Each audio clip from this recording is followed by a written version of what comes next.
Good morning, and welcome back to A Father's Love. I am your host and the author of this blog, Jeffrey Mistel. Today's date is Saturday, June 25th, 2011. Before I get started, I would like to take the time to express my deepest gratitude for you stopping by and visiting today. It means so much to me that you would take the time to fill your heart with my readings, with reading my stories about my little boy Caleb. Although it was a very tragic thing that happened, but it has empowered me and my family to beyond all recognition. I mean, it's just, he is so much alive in this house, it isn't even funny. I mean, he's in our hearts, and as far as I'm concerned, the boy is still here. He's still with us.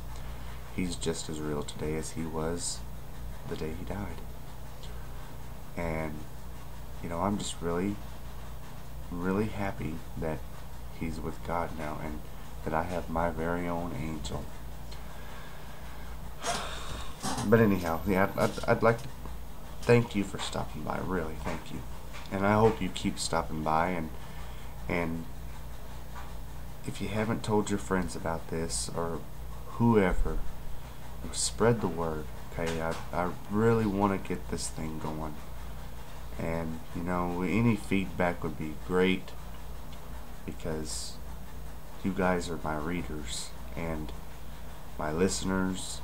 You guys are the gateway to the world of me sharing my story about my little Caleb and my journey with my family through grief. Okay, so get down to business. Just go ahead and grab your little Bible, and let's turn to Genesis chapter 2, and we'll pick up where we left off yesterday morning.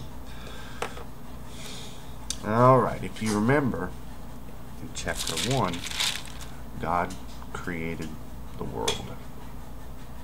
And in chapter 1, it's the first 6 days. The beginning of chapter 2, we start on the 7th day, when God takes a rest from all that he has done. You ready? Okay. Let's turn to Genesis chapter 2. And here we go. Thus the heavens and the earth were completed in all their vast array. By the 7th day, God had finished the work he had been doing. So on the 7th day, he rested from all his work.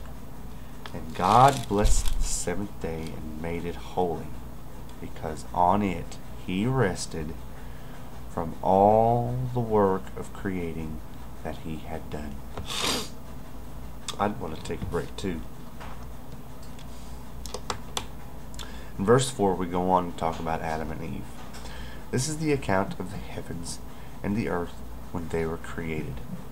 When the Lord God made the earth and the heavens, and no shrub of the field had yet appeared on the earth, and no plant of the field had yet sprung up, for the Lord God had not sent rain on the earth, and there was no man to work the ground. But streams came up from the earth, and watered the whole surface of the ground. The Lord God formed the man from the dust of the ground, and breathed into his nostrils the breath of life. And the man became a living being. Now the Lord God had planted a garden in the east in Eden, and there he put the man he had formed. And the Lord God made all kinds of trees grow out of the ground, trees that were pleasing to the eye of good and good for food. In the middle of the garden were the tree of life and the tree of knowledge of good and evil. A river watering the garden flowed from Eden. From there it was separated into 4 headwaters. The name of the first is the Pishon. It winds through the entire land of Havilah, where there is gold. The gold of that land is good, aromatic resin, and onyx are also there. The name of the second river is the Gihon. It winds through the entire land of Cush. The name of the third river is the Tigris. It runs along the east side of Ashur. And the fourth river is the Euphrates. The Lord God took the man and put him in the Garden of Eden to work it and take care of it. And the Lord God commanded the man, "You are free to eat from any tree in the garden, but you must not eat from the tree of the knowledge of good and evil. For when you eat of it, you will surely die." That's some pretty scary words. I wouldn't want to disobey that for anything in my life. But as we go on to read, we'll find out that changes. The Lord God had said, "It is not good for the man to be alone. I will make a helper suitable for him." Now the Lord God had formed out of the ground all the beasts of the field and all the birds of the air.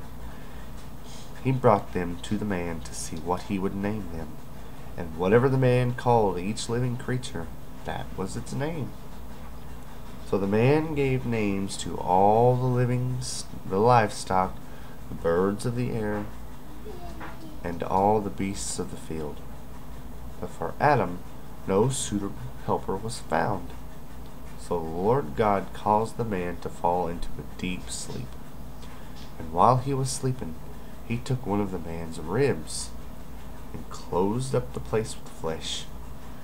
Then the Lord God made a woman from the rib he had taken out of the man, and he had brought her to the man.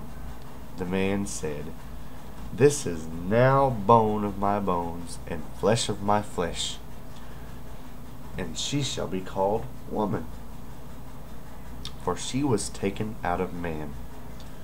For this reason, a man will leave his father and mother and be united to his wife, and they will become one flesh."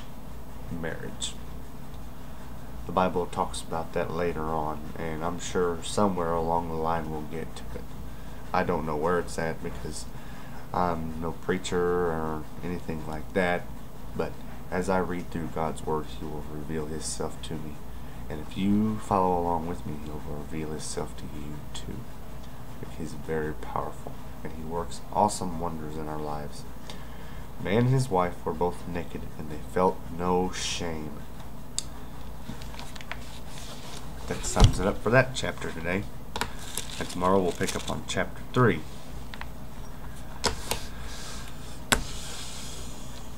And before I go, again, I would like to take the time to say thank you. And I hope to see you back here again tomorrow.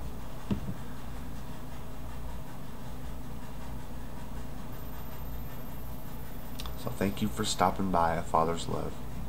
I love each and every one of you. And God bless you all.